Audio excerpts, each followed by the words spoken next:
So good morning guys. तो चलिए start करते हैं आज के यानी कि 23 जुलाई के इंपॉर्टेंट करंट अफेयर्स को। तो इस प्रश्न में आपसे पूछ रहे हैं अभी हाल ही में इंटरनेशनल मॉनेटरी फंड के उप प्रमुख ने अपने पद से इस्तीफा दे दिया, उनका नाम बताइए।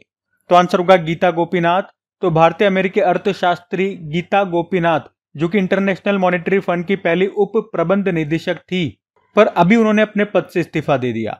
अब वे हार्वर्ड यूनिवर्सिटी में अर्थशास्त्र की प्रोफेसर के रूप में फिर से काम करेंगी। आपको बता दूं, वे 2019 में इंटरनेशनल मॉनेटरी फंड की चीफ इकोनॉमिस्ट मुख्य अर्थशास्त्री के रूप में शामिल हुई थी और इस पद पर आने वाली वो पहली महिला भी बनी थी। फिर जनवरी 2022 में उन्हें पहले डेप्यूटी मैनेजिंग डायरेक्टर के रूप में प्रमोट किया गया था इंटरनेशनल मॉनेटरी फंड के, लेकिन अभी उन्होंने अपने पद से इस्तीफा दे दिया है। गीता गोपीनाथ नाम याद रखना। अब पहले IMF के बारे में जानते हैं। इंटरनेशनल मॉनेटरी फंड स्थापना होती है 1944 में। अच्छा, याद रखना अभी इसका सबसे नवीनतम सदस्य देश बना था 191 नंबर का लिंक्टेनस्टाइन, 2024 में बना था, है ना। और हेडक्वार्टर वॉशिंगटन DC हो गया। मैनेजिंग डायरेक्टर क्रिस्टीना जॉर्जिवा हो गई और पहली डेप्यूटी मैनेजिंग डायरेक्टर ये गीता गोपीनाथ थी, लेकिन अभी हमने पढ़ा इन्होंने इस्तीफा दे दिया। IMF world economic outlook report, global financial stability report और फिस्कल मॉनिटर रिपोर्ट की जारी करता है। और आपको याद हो तो IMF ने ही कहा था कि भारत 2025 तक जापान को पीछे छोड़कर दुनिया की चौथी सबसे बड़ी अर्थव्यवस्था बन जाएगा और 2027 तक जर्मनी को पीछे छोड़कर तीसरी सबसे बड़ी इकोनॉमी बन जाएगा। और अभी IMF ने फिस्कल मॉनिटर रिपोर्ट डेप्ट टू GDP रेशो जारी किया था, उसमें टॉप पे सूडान है और भारत 31वें स्थान पर रहा। अच्छा, यहाँ पे महिलाओं से संबंधित कुछ अपॉइंटमेंट्स मैं आपको रिवाइज करा रहा हूँ, ध्यान से सुनना, ये सारे इंपॉर्टेंट प्रश्न रहेंगे। तो राष्ट्रीय महिला आयोग की अध्यक्ष बनी थी विजया किशोर रहाटकर। 50 अंतरराष्ट्रीय गोल करने वाली पहली भारतीय महिला फुटबॉलर का नाम भी याद रख लो, बाला देवी है। भारतीय वायुसेना की जगुआर स्क्वाड्रन की पहली महिला पायलट बनी Tanushka Singh. International Olympic committee की पहली महिला अध्यक्ष क्रिस्टी कॉवेंट्री बनी जिम्बाब्वे से हैं इस पद पर आने वाली पहली महिलाएं। वर्ल्ड ट्रेड ऑर्गेनाइजेशन की पहली महिला हेड बनी नागोजी ओंकाजा इवेला, नाइजीरिया से हैं। पहली महिला विधि सचिव लॉ सेक्रेटरी बनी Anju Rathi Rana. CSIR council of scientific and industrial research की पहली महिला चीफ बनी नल्ला थम्बी कलाई सेल्वी।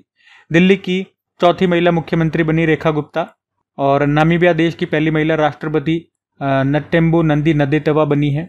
उसके अलावा राष्ट्रमंडल राष्ट्रों कॉमनवेल्थ नेशंस की सेक्रेटरी जनरल बनी महासचिव सरली बॉचवे, घाना देश की इस पद पर आने वाली पहली अफ्रीकी महिला।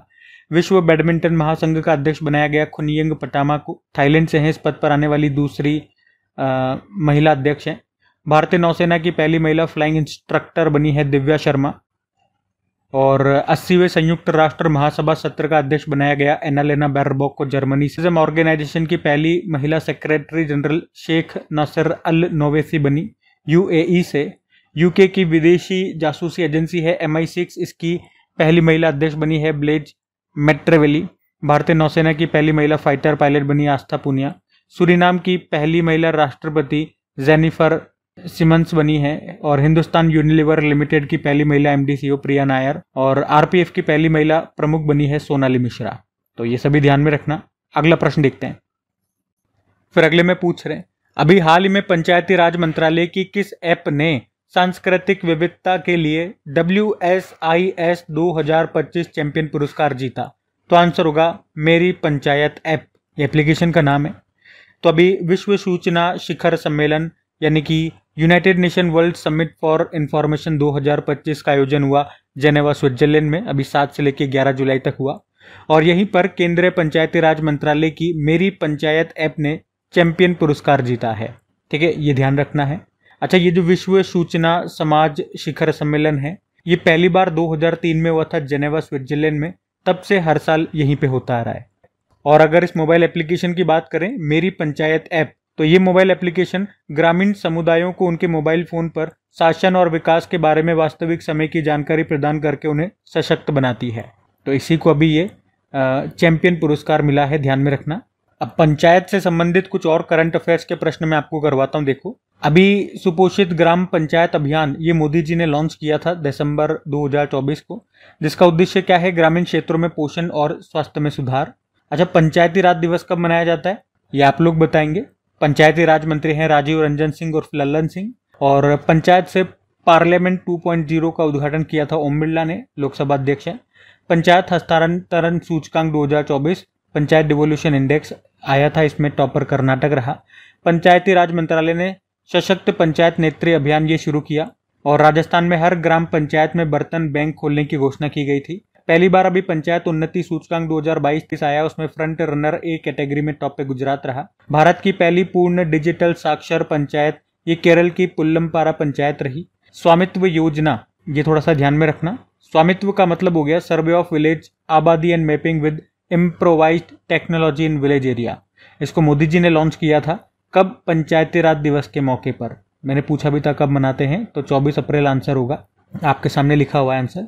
और इसका उद्देश्य है सटीक भूमि रिकॉर्ड प्रदान करके संपत्ति विवादों को कम करना। राष्ट्र ई गवर्नेंस पुरस्कार 2025 के तहत ग्राम पंचायत डिजिटल गवर्नेंस श्रेणी में किस राज्य के रोहिणी ग्राम पंचायत को स्वर्ण पदक मिला था? महाराष्ट्र। सभी ग्राम पंचायतों में विवाह मंडप योजना को किसने मंजूरी दी? आंसर होगा बिहार। तो ये पंचायत से संबंधित सारे करंट अफेयर्स के प्रश्न ध्यान में रखना। अगला प्रश्न देखते हैं।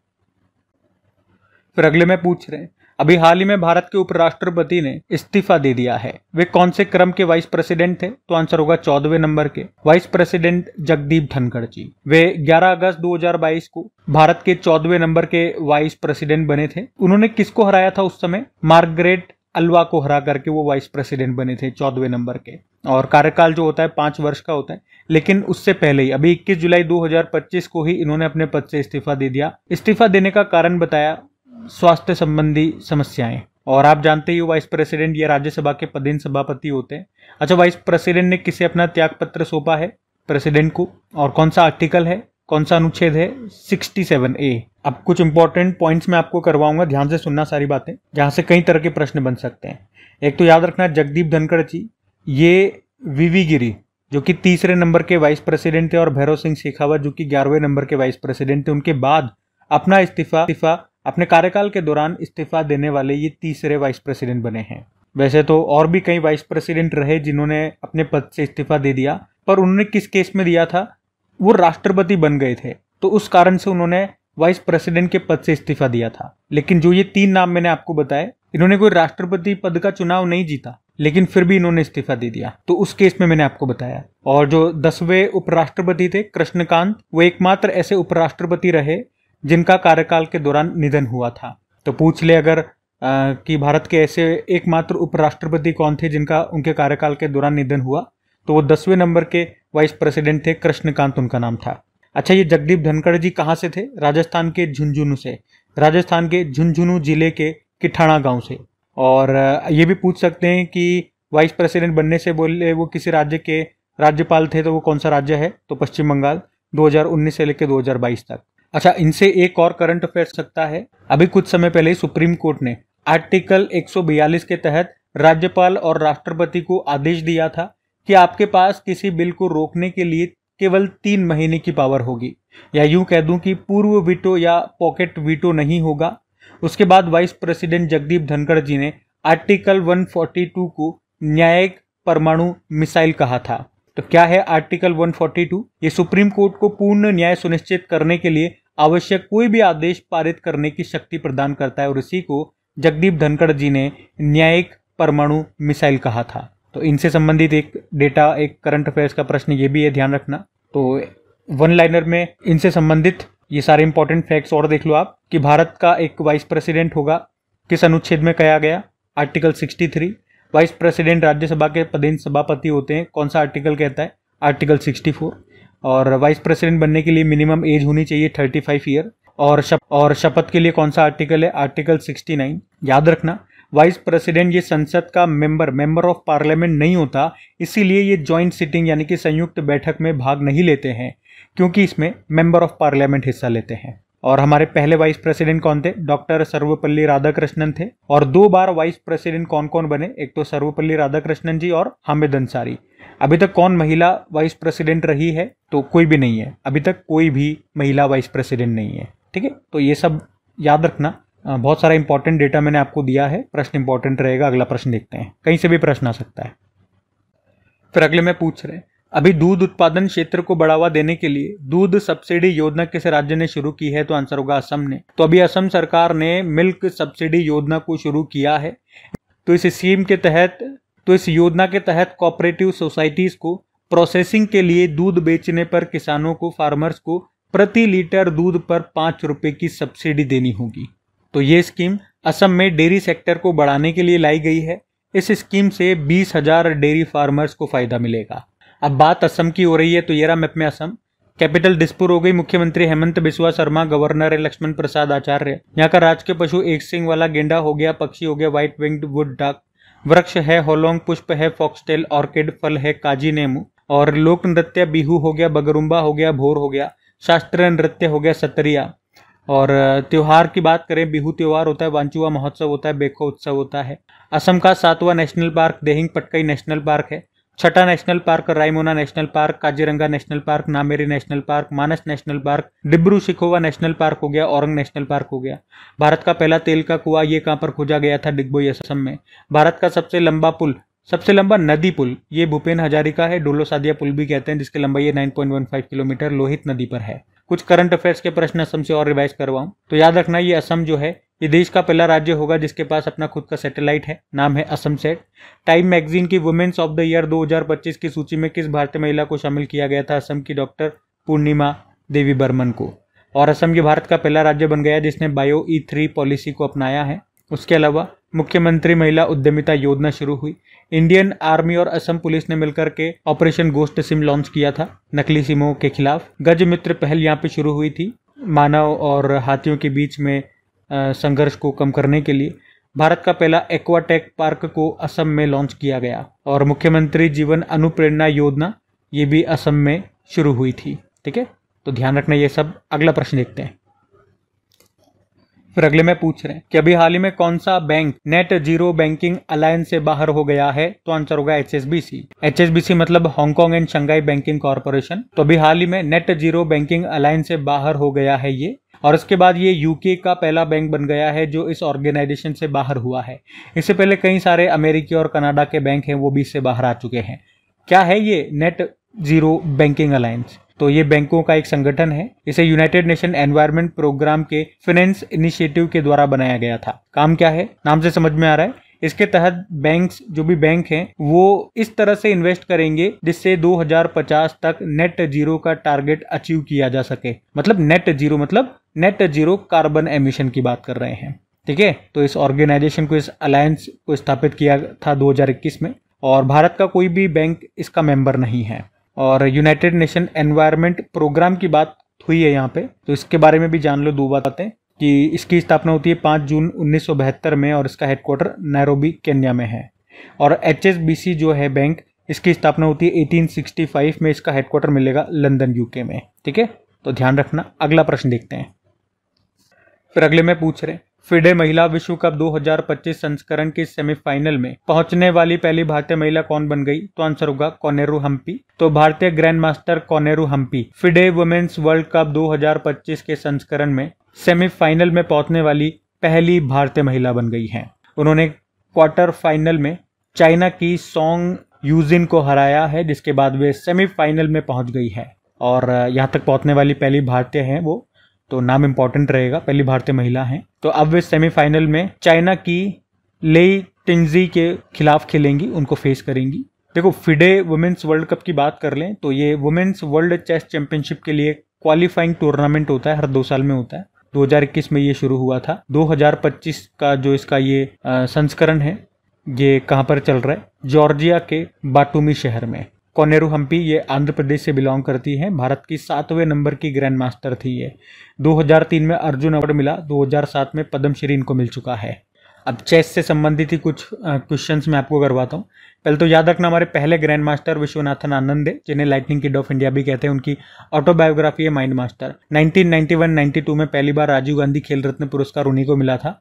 अब आप लोगों को बताना है अभी 2024 का जो लेटेस्ट 4 खिलाड़ियों को ये सम्मान मिला था, उनके नाम क्या है और उनका संबंध किस खेल से है। वैसे इस पुरस्कार को अब मेजर ध्यानचंद जी के नाम से जानते हैं। सबसे युवा हमारे ग्रैंड मास्टर डी गुकेश हैं। पहली महिला ग्रैंड मास्टर S विजय लक्ष्मी।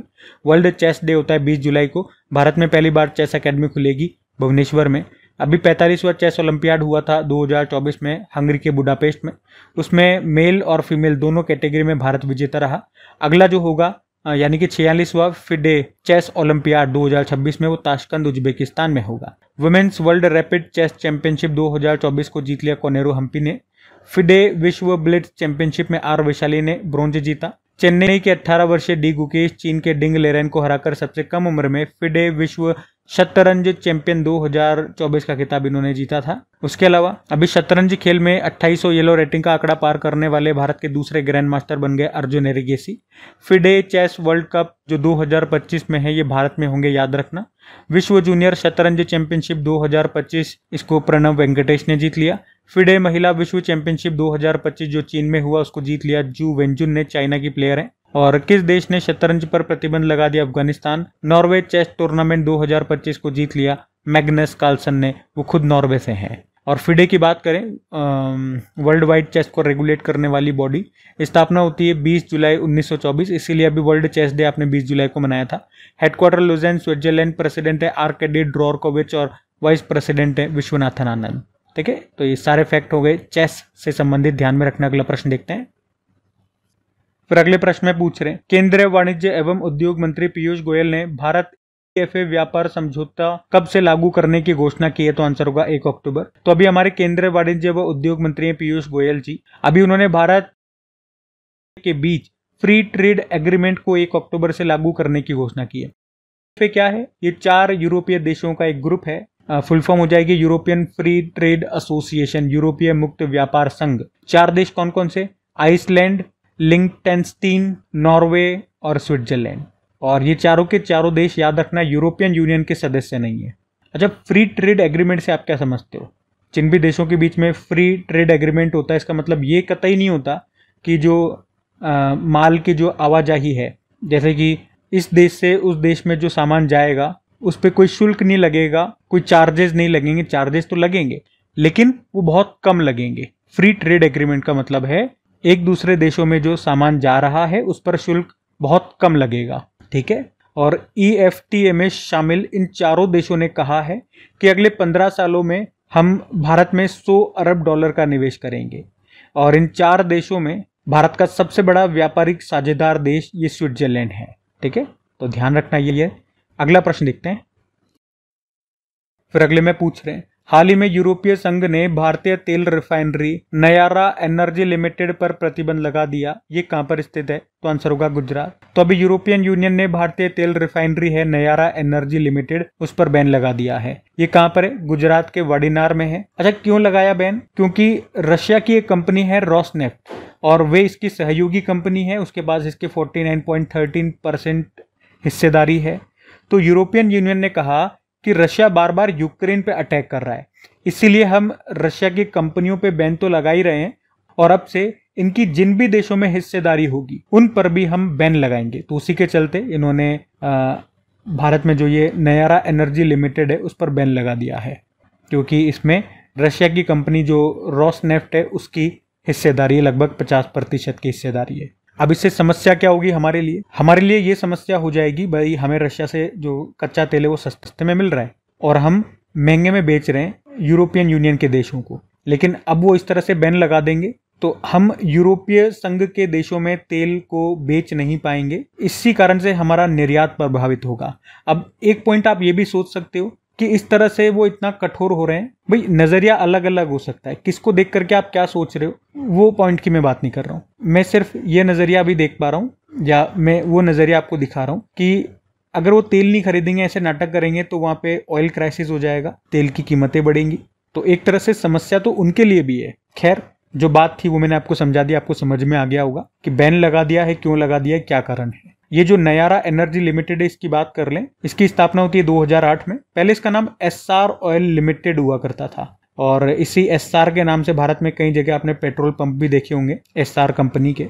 और आपको बता दूं कि भारत जो है ये चीन के बाद रूसी कच्चे तेल का सबसे बड़ा आयातक देश भी है। बाकी यूरोपीय संघ की बात करें तो यूरोपीय संघ की स्थापना 1992 में 1992 में मॉस्ट्रिच संधि के द्वारा की गई थी और ये 1 नवंबर 1993 को अस्तित्व में आया था। सदस्य देश हैं इसके 27, हेडक्वार्टर ब्रुसेल बेल्जियम, अध्यक्ष हैं उर्सुला वॉन डेर लेyen। और यूरो करेंसी को अपनाने वाला अभी नवीनतम 21वें नंबर का देश कौन सा बना था, ये प्रश्न मैं आपसे पूछता हूँ। यूरो करेंसी को अपनाने वाला 20वां देश तो क्रोएशिया था, अभी 21वां देश कौन सा बन गया है इसी साल हमने पढ़ा, ये प्रश्न आप लोग बताएंगे। मतलब इसका उत्तर करेंगे। हम अगला प्रश्न देखते हैं। फिर अगले में देखो क्या पूछ रहे हैं कि अभी हाल ही में ग्लोबल फाइनेंस पत्रिका मैगजीन ने किसे वर्ष 2025 के लिए विश्व का सर्वश्रेष्ठ उपभोक्ता बैंक नामित किया है? तो आंसर होगा एसबीआई को। तो अभी ग्लोबल फाइनेंस मैगजीन ने स्टेट बैंक ऑफ इंडिया को विश्व का बेस्ट कंज्यूमर बैंक के रूप में सम्मानित किया है। इतनी सी बात आपको याद रखनी है। बाकी एसबीआई के बारे में आपको बताता हूँ। अगर एसबीआई का इतिहास मैं आपको पहले बताऊं तो शुरुआत में, यानी कि ये बात है 1806 की, तब एक बैंक था बैंक ऑफ कोलकाता। बाद में इसी को बैंक ऑफ बंगाल बोला गया और फिर 1921 में 3 बैंकों को मर्ज कर दिया, विलय कर दिया। Bank of Bengal, bank of Madras और बैंक ऑफ बॉम्बे, तीनों को मिलाकर के बना दिया गया इंपीरियल बैंक ऑफ इंडिया। बाद में यही imperial of bank of India बन गया एसबीआई। कब? 1 जुलाई 1955 में। इसीलिए हम कहते हैं एसबीआई की स्थापना होती है 1 जुलाई 1955 में। हेडक्वार्टर मुंबई हो गया और चेयरमैन कौन है? चल्ला श्रीनिवालु शेट्टी। टैगलाइन होती है प्योर बैंकिंग नथिंग एल्स। प्रश्न आ चुका है एग्जाम में और ये प्रश्न भी आ चुका है कि श्रीनगर की डल झील में किस बैंक ने फ्लोटिंग एटीएम लॉन्च किया था? तो एसबीआई। लेकिन नोट डालना, एसबीआई ने अपना पहला तैरता हुआ एटीएम कब और कहां पे लॉन्च किया था? तो 2004 में केरल में लॉन्च किया था। अभी महिला उद्यमियों को बिना गारंटी लोन देने के लिए अस्मिता योजना भी इन्होंने शुरू की थी एसबीआई ने। भारतीय बैंक संघ का नया अध्यक्ष श्रीनिवासुलु शेट्टी को बनाया गया, जो एसबीआई के चेयरमैन है। एसबीआई ने आयात निर्यात सेवाओं को बढ़ावा देने के लिए वैश्विक व्यापार वित्त केंद्र ग्लोबल ट्रेड फाइनेंस सेंटर, ये कहां पर शुरू किया? कोलकाता और हैदराबाद में। ठीक है, तो एसबीआई से ये 2-3 करंट अफेयर्स और भी याद रखना। अगला प्रश्न देखते हैं। फिर अगले में पूछ रहे हैं कि हाल ही में भारतीय नौसैनिक अड्डे के लिए अधिग्रहित किया जाने वाला बित्रा द्वीप ये कहां पर स्थित है? तो आंसर होगा लक्षद्वीप। तो लक्षद्वीप में प्रवाल से निर्मित, यानी कि एक कोरल आइलैंड है जिसका नाम है बित्रा द्वीप, और इस पर भारतीय नौसेना का अड्डा बनाया जाएगा। आप कह सकते हो ये लक्षद्वीप में भारत का तीसरा नौसेना बेस है। पहला जो लक्षद्वीप की कैपिटल है कवरत्ती, वहां पर है, और एक मिनिकॉय में है, और अब तीसरा बेस बनेगा ये बित्रा द्वीप पर। तो ये बित्रा द्वीप ध्यान में रखना। अच्छा, कई बार ये एग्जाम में आता है प्रश्न कि 9 डिग्री चैनल किन किन के बीच में है, या उल्टा आ जाता है, जो कवरत्ती है और मिनिकॉय है इनके बीच कौन सा डिग्री चैनल है? 9 डिग्री चैनल या 9 डिग्री उत्तरी अक्षांश। और इसी तरह से मिनिकॉय और मालदीव के बीच में 8 डिग्री चैनल है। ये भी थोड़ा सा ध्यान में रखना।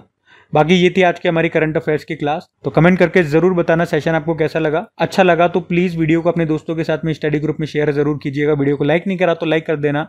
और डेली आपको क्विज इनकी मिली जाती है प्रैक्टिस के लिए, कहाँ पे? अपनी क्रैक एग्जाम एप्लीकेशन पे। तो प्रैक्टिस करते रहिए ताकि एग्जाम में इन प्रश्नों को आप भूलो नहीं, उसके लिए वो जरूरी है।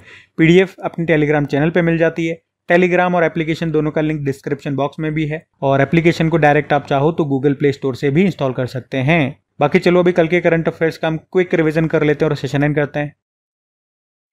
तो कल पहला प्रश्न पूछा था G20 के वित्त मंत्रियों और केंद्रीय बैंक के गवर्नरों की बैठक कहां पर हुई? तो आंसर होगा साउथ अफ्रीका। फिर पूछा कॉलेजों और विश्वविद्यालयों में छात्राओं की सुरक्षा सुनिश्चित करने के लिए अभी शक्ति श्री कार्यक्रम की घोषणा किसने की है? उड़ीसा। और राष्ट्र ध्वज दिवस मनाया गया 22 जुलाई को। एक बुक है believer's dilemma Vajpayee and the Hindu right's path to power, इसको लिखा है अभिषेक चौधरी ने। भारत का पहला क्रिएटिव टेक इंस्टीट्यूट कहां पर स्थापित किया गया? मुंबई। और जापान ओपन 2025 में पुरुष एकल का खिताब जीता है शी यूकी ने, चाइना के हैं। WHO ने किस देश को आधिकारिक तौर पर ट्रैकोमा मुक्त घोषित कर दिया? सेनेगल। पहली हुरून इंडिया अंडर 30 सूची 2025 में किसे शीर्ष स्थान मिला है? तो उपर्युक्त दोनों, आदित्य पलीचा और केवल्य वोहरा को, जो कि जेप्टो के संस्थापक हैं। संयुक्त राष्ट्र विकास कार्यक्रम ने आपदा प्रबंधन के लिए किस राज्य सरकार के साथ समझौता किया? उत्तर प्रदेश। और आखिरी प्रश्न था किस देश के स्लीपिंग प्रिंस के रूप में प्रसिद्ध प्रिंस अल वलीद का निधन हो गया? सऊदी अरब। चलो कल का भी होमवर्क प्रश्न देखते और सेशन एंड करते हैं। तो कल आपसे पूछा था भारतीय कृषि में डिजिटल क्रांति लाने के लिए प्रोजेक्ट विस्तार किसने शुरू किया? तो सही उत्तर हो जाएगा IIT मद्रास। आप सभी ने प्रश्न का बिल्कुल सही उत्तर दिया। अब यह आज का आपका होमवर्क प्रश्न।